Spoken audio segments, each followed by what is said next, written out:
The Vinyl Chamber with Matt and Steph.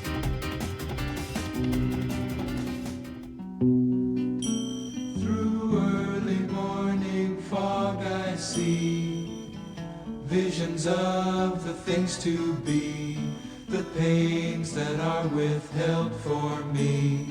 I realize and I can see that suicide is painless. It brings on many changes, and I can take or leave it if I please. The game of life is hard to play. I'm gonna lose it anyway. The losing card I'll someday lay. So this is all I have to say. Suicide is painless. It brings on many changes, and I can take or leave it if I please. The sword of time will. I love that. What do you think of that song? Oh, I mean, I absolutely adore it. And I'm listening to it again. Two things leap out at me, Steph. Some beautiful finger-picking acoustic guitar. Well, I was going to ask you about that. Is that just a nylon classical guitar? I don't think it's. I don't think it's. Is it a 12-string? No, I think it's just a regulation steel strung, six-strung steel. It's beautiful, and the harmonies, the vocal harmonies, are magical. Now, actually, Steph, I want you to picture the scene here, right? In a suburban home in about 1974, an eight-year-old brother arguing with his eight-year-old boy arguing with his 14-year-old brother about what to watch on TV. That was me and my brother. My brother desperately wanting to watch MASH. Stands, if anyone doesn't know, Mobile Army. The TV show or the movie? The TV show. The movie came out in 1970. This was a spin-off from it. Mobile Army Surgical Hospital. I thought was a dreadfully unfunny program. I hated it. I hated the film stock it was filmed. I didn't like the look of it. But when I grew up, I learned it's actually very, very good satirical kind of comedy. And what I loved as an 8-year-old, I still love, is that theme tune, simply called Theme from MASH, brackets, Suicide is Painless. Spent 3 weeks at the top of the UK, 31st of May to 21st of June. And, of course, the film, directed by Robert Altman, starred Elliot Gould and Donald Sutherland. But it was Altman's young son, Mike, who was 15 at the time. He wrote these really intriguing lyrics, great lyrics actually, to accompany that lovely melody crafted by Johnny Mendel. And, you know, isn't that a great opening line? Through early morning fog I see visions of the things to be, the pains that are withheld for me I realise and I can see. Bit of background, Steph. That was actually commissioned, as you rightly asked the question about the film. This was commissioned for the film, and it was Robert Altman Sr. asked for it to be applied to a specific scene within said film, but was so impressed it became the main theme, if you like. And as I said, deceptively beautiful melody. There's some regulation chords, D minor, G7, C, A minor, but I love that move up to the A natural chord, A major chord rather, just before the chorus.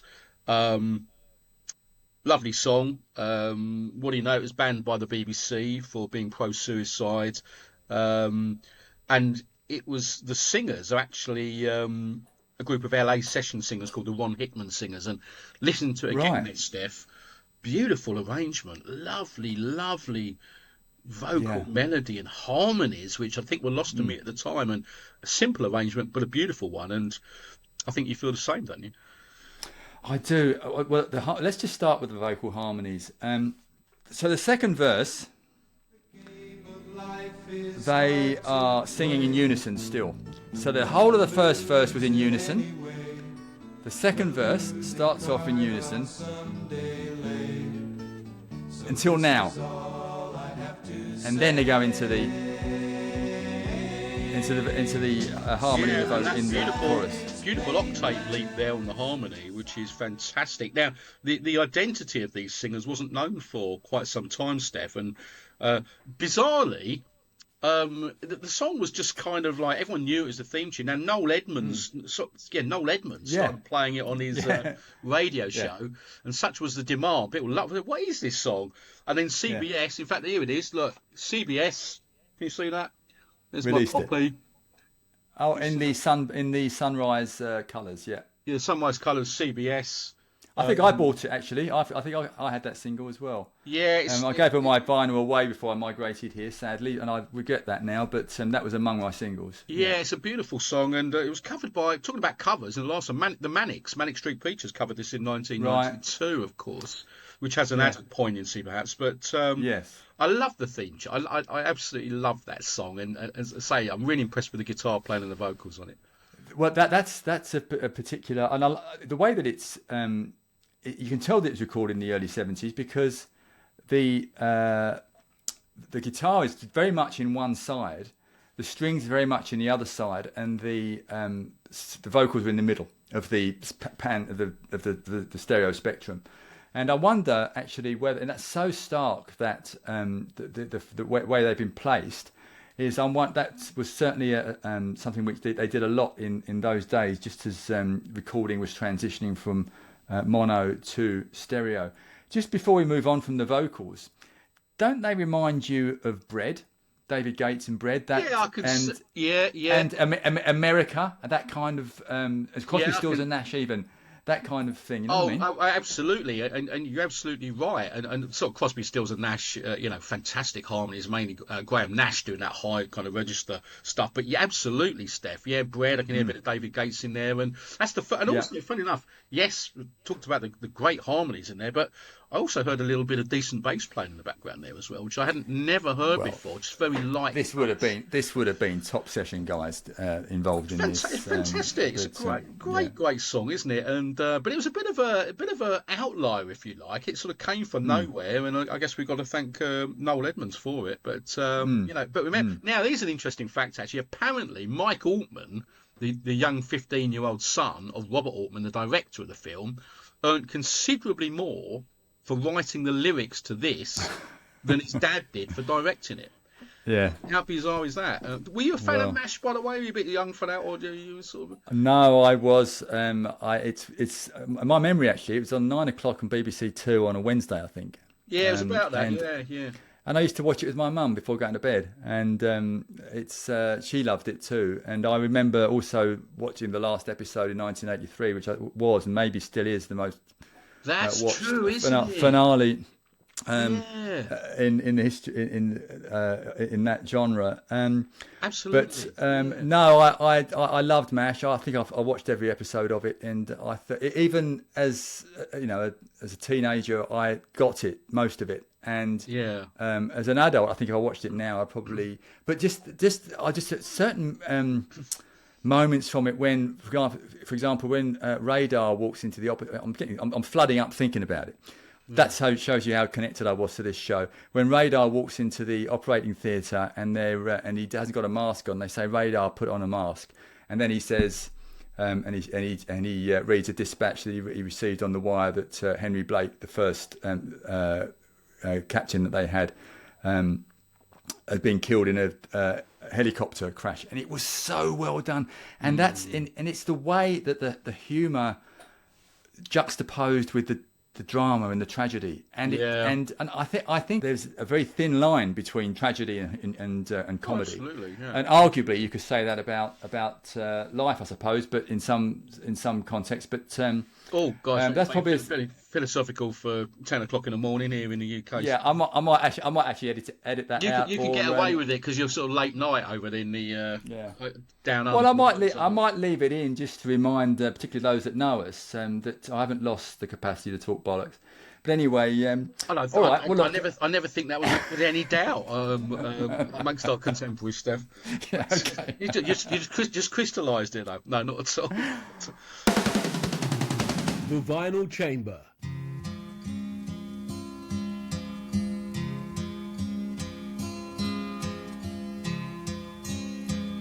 I was alright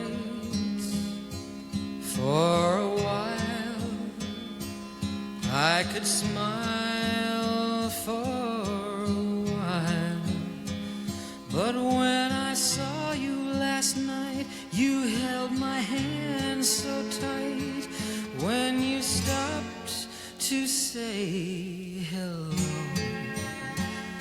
and though you wished me well, you couldn't tell that I'd been crying over you, crying over you. Then you said so long, left me standing all alone, alone and crying, crying, crying, crying. It's hard to understand that the touch of your hand can start me crying. I thought that I was over. Well, Matt, while I go chasing after my will to live, which was just been seen scurrying down the street with its hands over its ears, what do you have to say about this song? I get the impression you rather like it. So let's talk about Don McLean first of all. I mean, Don McLean, this is a strange story of Don McLean. Really. Obviously, well, you know, best known for the Sublime American Pie, which is one of the great kind of moments, really, of kind of pop music history. And he'd already had a number one with Vincent in 1972. That's my favourite song of his. Yeah, that's Sorry beautiful. Night. Yeah. And then, so McLean was really destined for global superstardom, in you know, those great hits in the 70s and early 70s. And then he vanished. His career really faltered around 74, 75. So, you know, by the time Crying comes around in 1980, it represents something of a comeback for Don McLean. It was an incredibly talented man. And remember, of course, Killing Me Softly, with his song, was written about McLean. And, you know, that shows the kind of his prowess, really. But to me, this is not a Don McLean song. This is Roy Orbison. It's co-written with Joe Melson. The original single from 1961 has all the hallmarks of a classic Orbison number. The tearful vocals. I think some quite lovely chords, actually. It's you know, uses augmenters, the D major going into a D augmented, a G major to a G minor. And the big O, as Orbison was called, always used those kind of chords to great effect and to really crank up the sadness. And obviously, by virtue of its title, Crying is a very, very sad song. I think McLean does a really fantastic job on a genuine tearjerker. It is a bit pedestrian in terms of its pace, but I think that kind of like that enables it to kind of really crank up the kind of sadness of the song. Now Orbison actually went as far as saying he thought McLean's version was the best interpretation of one of his songs he'd ever heard.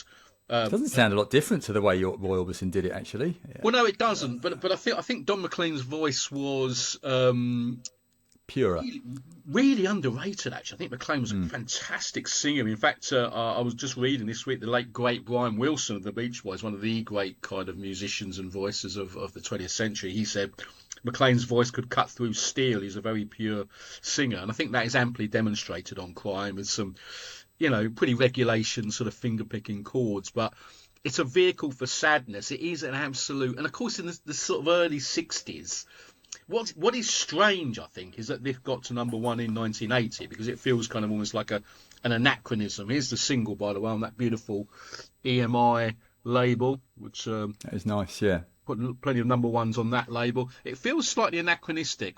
It does feel slightly laboured, doesn't it? But I'm listening more to I like the chords, I like the purity of the guitar, and I like McLean's voice on this. And I am a big fan of Roy Orbison as well. But I can see why you might, you know, as you said, you know, be racing off, comedy sprinting up the street to get away from the sound of this. but I like it for those reasons. I'm just slightly bemused it got to number one though. Yeah. When it did, but I think it's a great song. Yeah, look, we all have songs that are much beloved by others and which leave us cold. I mean, I can just think of two examples from that era: "Tainted Love" and "In the Air Tonight." I've got no difficulty with the songwriters and the performers. Those were just two songs which other people loved, and I just didn't get then, and I don't get them now. But unfortunately, in my mind also, there are a handful of songs which go beyond leaving me cold. They send me into a state of cryogenic rigour. "Unchained Melody" is one. What's that song from Carousel? You'll Never Walk Alone. I think that's a fantastic song. The chords of Never Walk Alone are superb. Yeah. Well, this is my point. I mean, I hear you. It's the whole meat and poison thing, and this one is another member of the Fingernails Down the Blackboard Club for me. But look, Matt, I mean, you and I as humans and as podcasters, we're all about kindness, and so I don't want to leave it on that note. Podcasters first and humans second. Okay, all right, I'll speak for yourself.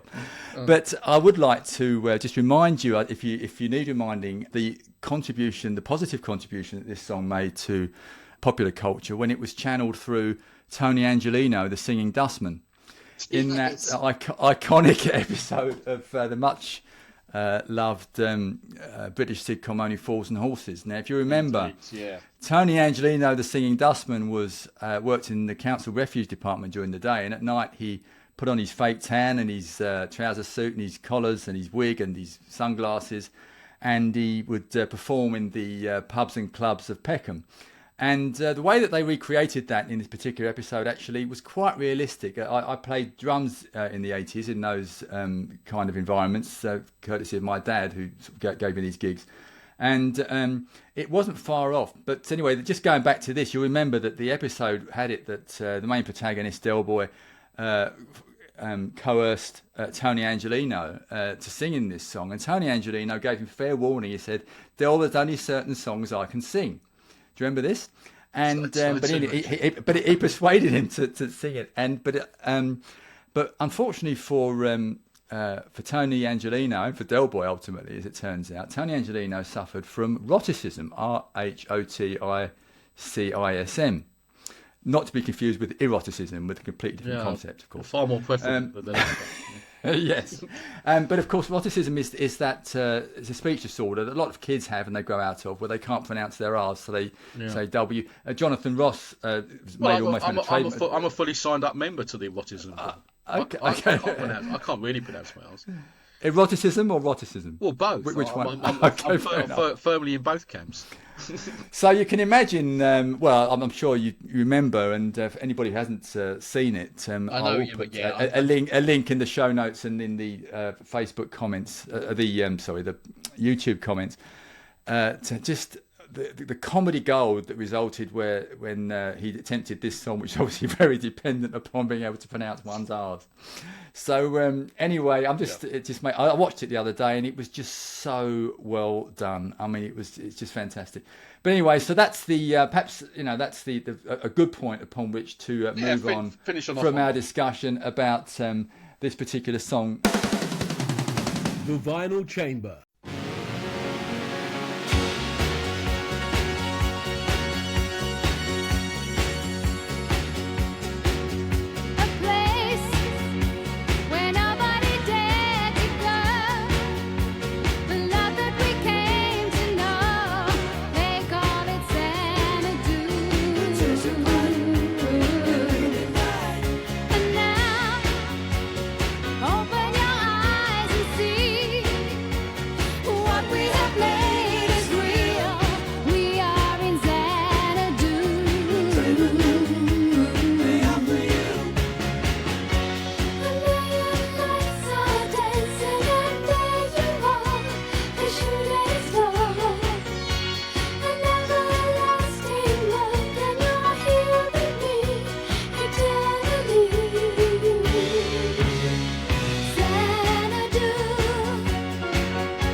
So Matt, I rather like that. What do you think? Well, yes, I do. I do like the song. Now, I think the important thing here, Steph, is to judge the song on its own merits and to disassociate it from the if film. that's possible, from the quite atrocious film it's attached to. I have seen Xanadu once, actually, and frankly, that is once too often. To say the plot is thin is like saying, I don't know, cows produce milk or something. It's, I believe it was based loosely, I emphasise the word very loosely, on the Samuel Taylor Coleridge poem Kubla Khan, which references Xanadu. And I should think Samuel Taylor Coleridge was turning in his grave if any element of the film somehow filtered through to the long dead opium smoker. But it's a wafer-thin plot, a terrible, terrible film. I mean, really, really bad, actually. But the music is half decent. And look, Steph, this is essentially an ELO song with Olivia Newton-John as lead vocal. I mean, it's got all the hallmarks of... They blend rather well. Yeah, I think so. And Jeff Lynne, ELO are one of those bands, they're kind of much derided. I really like them. When I was 11, I loved Out of the Blue, and then the follow-up Discovery was a bit more disco. But this, Jeff Lynne's premise when he started the ELO actually was to pick up from where the Beatles left off. And you can see the kind of Beatles hallmarks on this song. And I do love this song. And... interestingly, despite some really memorable singles like Mr. Blue Sky, Sweet Talking Woman, Wild West Hero, before they went a little bit disco with Shine a Little Love, ELO never had a number one. It's interesting that it took this kind of mash-up with Olivia Newton-John to get the number one. Of course, Olivia Newton-John was a massive star herself from her appearance in Grease in 1978. She really dominated the charts with John Travolta, and we'll come to that. And but some lovely chords in there, and Lynn, whatever you think of him, he could write a melody, and he wrote a chord structure, and the production on those songs always outstanding, Steph. So, and I can really, it's an ELO song, isn't it, with Olivia Newton-John, and it works. Yeah, absolutely. Actually, the soundtrack also included music by Cliff Richard and one of my favourite bands of all time, the Tubes, who were about to record one of my favourite. Yeah, and they were about to record, and the following year, the release one of my favourite albums of all time. That's the Completion Backward Principle. But I'm digressing there because I can't think of any other way that I could introduce the Tubes into a podcast about number one singles. Well, you did very, very well. Feet Waybill, wasn't he had up for sort of lewdness or something by sort of doing a bit of a Jim Morrison and exposing himself on stage? I've got something. Maybe I've done him a gross disservice, and he's kept his tackle firm. Well, I do remember his shtick was shocking. Or his stick. His stick, not his shtick. Yeah, no, but I mean, absolutely, it's I mean, I wasn't expecting to talk about the Tubes here, but well done. It's white punks on dope. Yeah. I mean, so we've got here we go. Samuel Taylor Coleridge, Fee Waybill, the Tubes. No one we should mention Gene Kelly. This is the last film that he appeared in. And what a way to go out, quite frankly. I mean, absolutely atrocious piece of cinema. Yes, it really is. I mean, the critics absolutely panned it at the time. I went to see it actually because I just was intrigued as it was as bad as it was made out, and it's my grave duty to confirm that it was as bad as it's made out. I've never seen it. It was horrendous. I think at least half the audience had left by the time. I mean, it was horrendous. But the music was rather good. I think the soundtrack actually sold millions, and so it kind of saves it. But as we started off by saying, you've got to disassociate the song from the film. And I think in a way, well, the song clearly didn't suffer because it got to number one. But I think its legacy has been tainted by said association. But I think it's a good song. Well, another way of thinking at it is that in spite of the film, the song succeeded, and you could argue that it's the strength of the song which got it to that level in spite of its genesis. But isn't it weird, Steph, that ELO never actually got a number one though, until they teamed up with Olivia Newton-John? Well, this was around about the time that I sort of discovered ELO, and a friend of mine at school, one of my classmates, had made a tape for it, and I think the first album I got was it might have been Discovery actually. And the song that I particularly liked was the Diary of Horace Wimp. No, I love that song. Yeah. I mean, again, it's sort of like musical snobs will sneer at me, Yeah. but I thought he could write a great tune. Of course, that Discovery album went very disco, Shine a Little Love, and Last Train to London, those kind of songs, you know. But I mean, ELO for me, when I was 11. ELO was my concept album. You know, my brother had all these. My brother was 6 years older than me. He had his concept albums by kind of Yes and Genesis and all these kind of bands. I didn't have a concept album, but my concept album was Out of the Blue.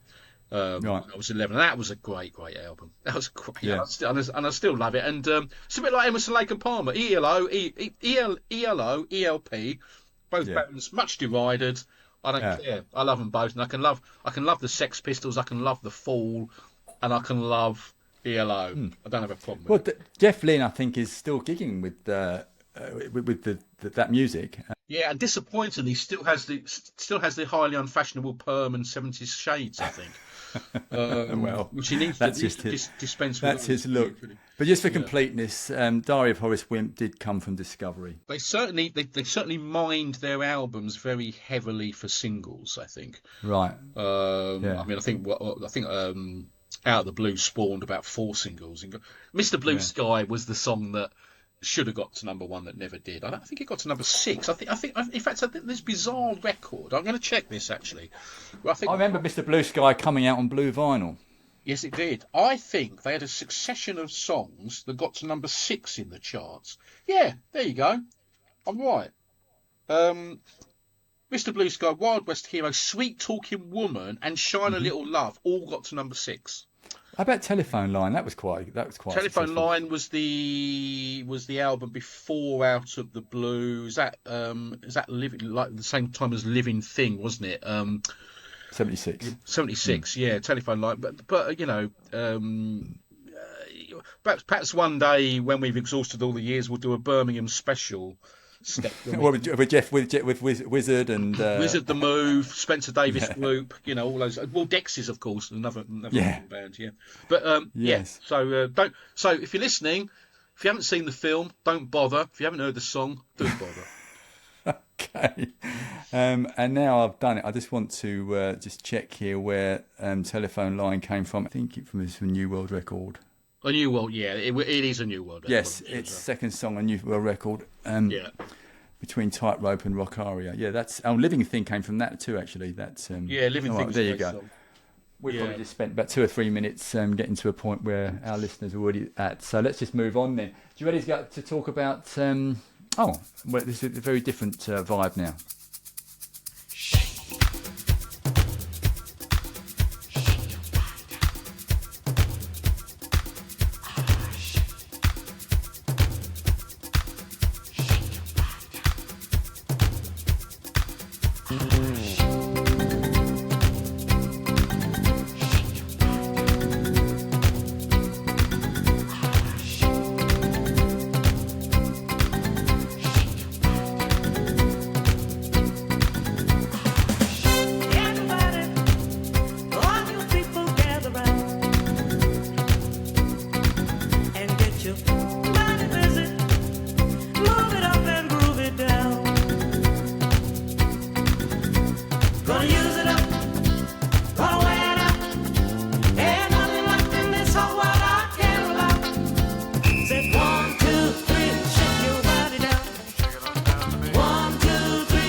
All right, I don't have any notes for this one, Matt. I rather like it to have it in the background, and it does get my foot tapping. But what do you make of it?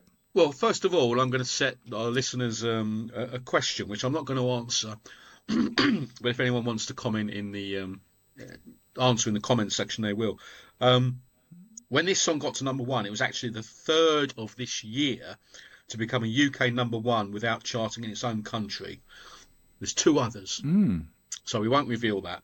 If anyone wants to answer that in the comments section, you're very welcome. Now then, use up and wear it out. So earlier we had the Detroit Spinners back in April, I think it was, who were working their way back to you. That was co-written by Sandy Linzer and Larry Russell Brown. Now, Brown co-wrote 2 other number ones in the early 70s. I always like to link number ones back in history. That was Knock 3 Times and Tie a Yellow Ribbon Round the Old Oak Tree. And Linzer turns up again on this song, which was number 1 for 2 weeks, between 26th of July and 9th of August, very much a summer hit. Now, Linzer, of course, had written for Frankie Valli, more connections here, and he'd written Native New Yorker, which was a hit for Odyssey, but also it was recorded by Frankie Valli on his 1977 album Lady Put the Lights Out, and Odyssey covered it later that year. Basically, 2 sisters from Connecticut, Lillian and Louise Lopez.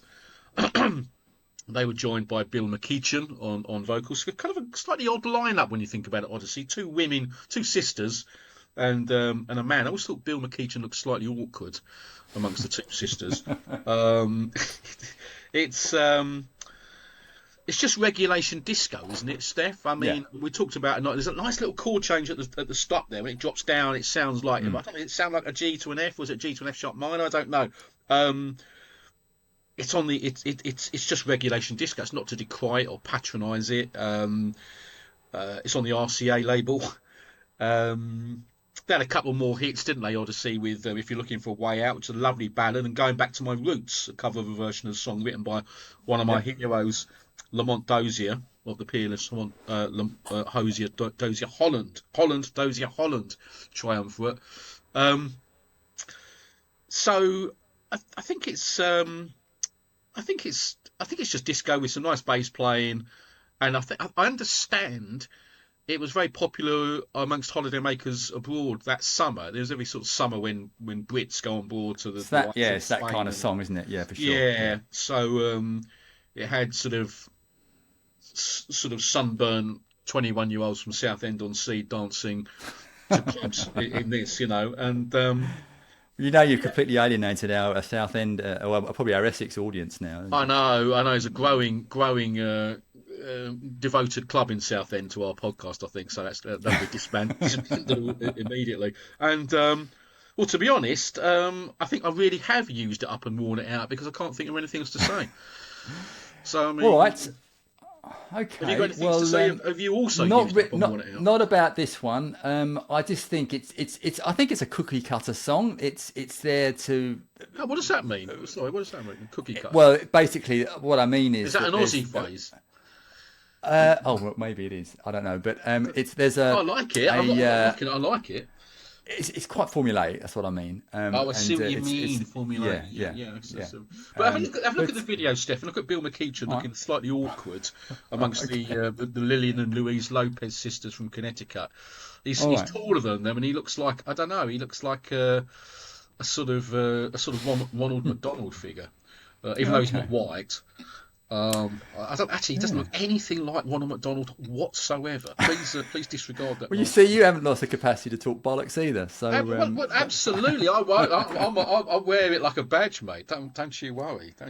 Yeah, well, mate, he looks nothing like Ronald McDonald. Can I just put that on record? Actually, Bill McEachin looks nothing like Ronald McDonald. All right, I think we need ABBA to save us from ourselves.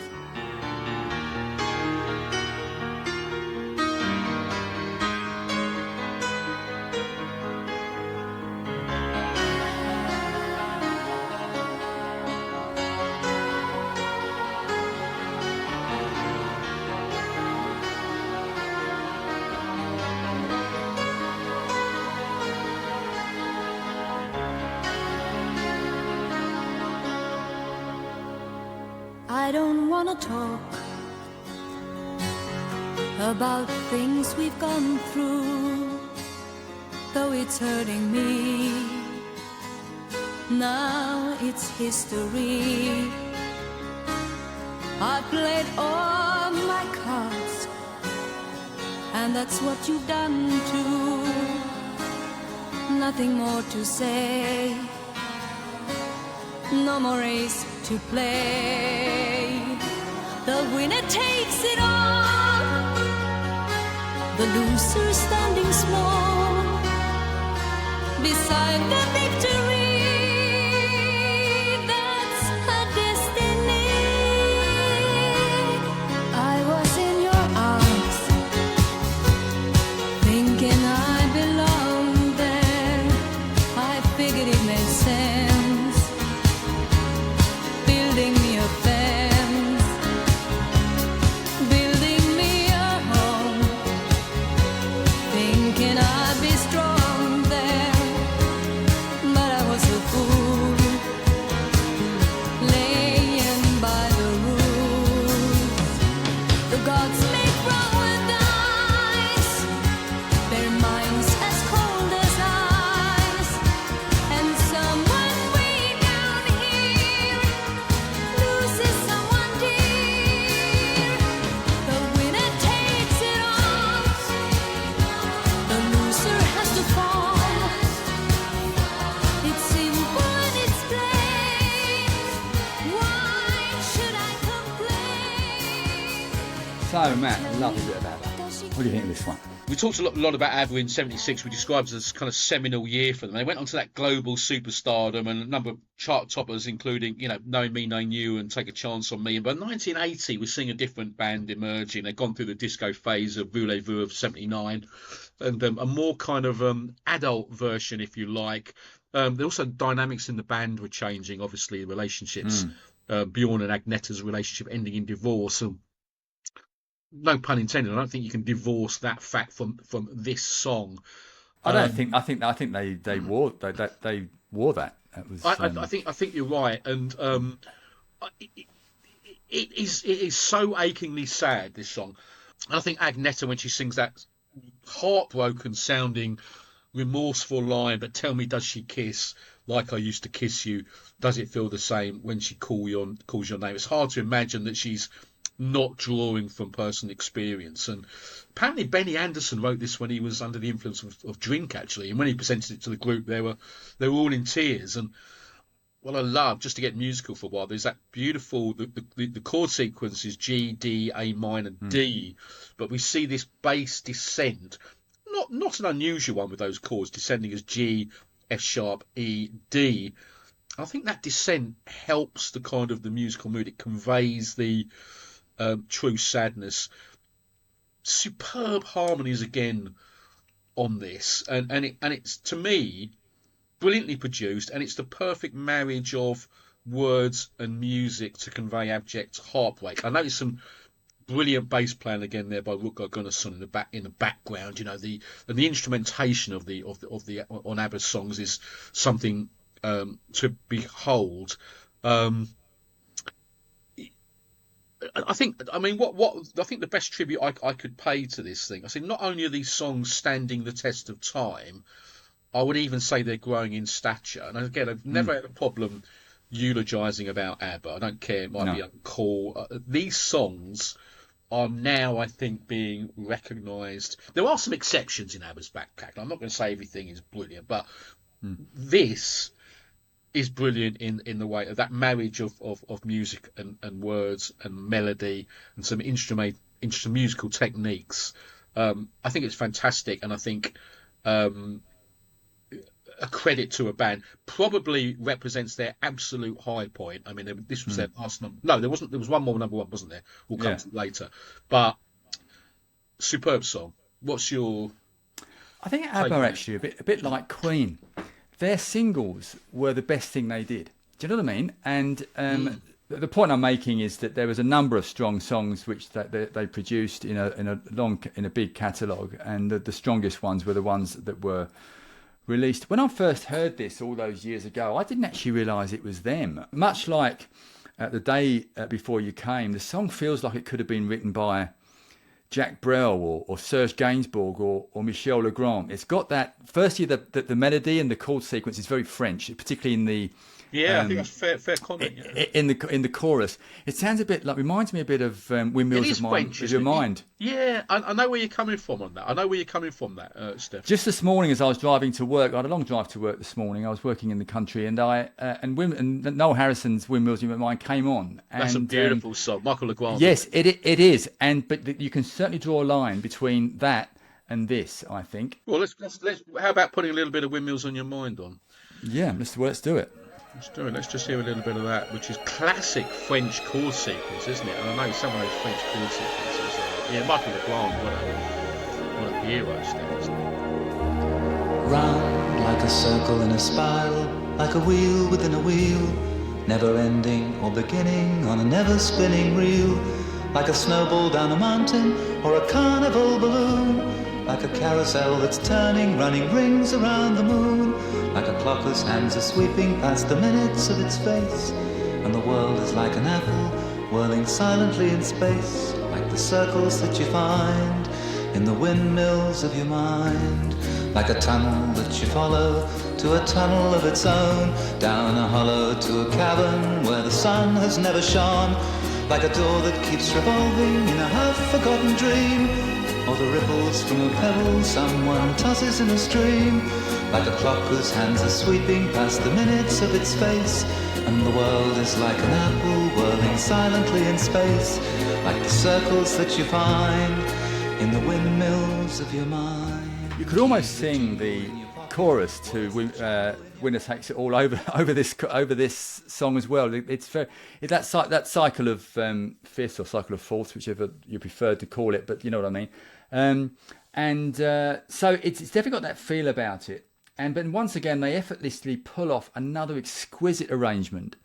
The introduction of the disco beat in the second verse is just obviously a nod to the times. Is perfectly executed. But one thing I wanted to say to you, Matt, and this would appeal to you as a journalist and as a writer and as a lover of language, and I know that's something which. I think your mum taught you in particular, wasn't it? My mum taught me how to speak. Yeah. I remember you telling me once that no, definitely, she ignited that in you, and I remember her being very eloquent. The way, if you consider that these guys were not writing in their first language, and yet in spite of that, the way that they used idiom and metaphor. So the gods may throw a dice, their minds as cold as ice. Building me a home, thinking I'd be strong there. You wouldn't start to be able to building me a home. It's you wouldn't be able to. If you didn't understand, you didn't have a natural instinct for the language that you're writing in. You wouldn't begin your verse. There's metaphor as well in this, and you're right. They're not just understanding the language. They're kind of exploiting. They're employing nuances of it, which as you rightly say is incredible for second language, but I guess that's the Scandinavians for you, sort of probably better at our language than we are, but absolutely brilliant. And but to me it's the emotion of this song. I can't stress this strongly enough. It's drawing on personal experience. This is not just sort of like somebody kind of just mouthing words presented by a kind of a remote lyricist. These are heartfelt lived experience, and the song is all the stronger for it. And absolutely congratulations to ABBA for I don't say it's exploiting their situation, but playing it out and being so honest about the marital strife taking place in the band, and channeling it into such a sublime way. I don't want to get too over the top about it, but the song benefits from that genuine sense of lived experience. And as we say, musically superb. And you mentioned that disco beat, and that's where Rutger Gunnarsson on bass really comes into his own, with a lovely kind of rocking, kind of syncopated bass line in the background there. And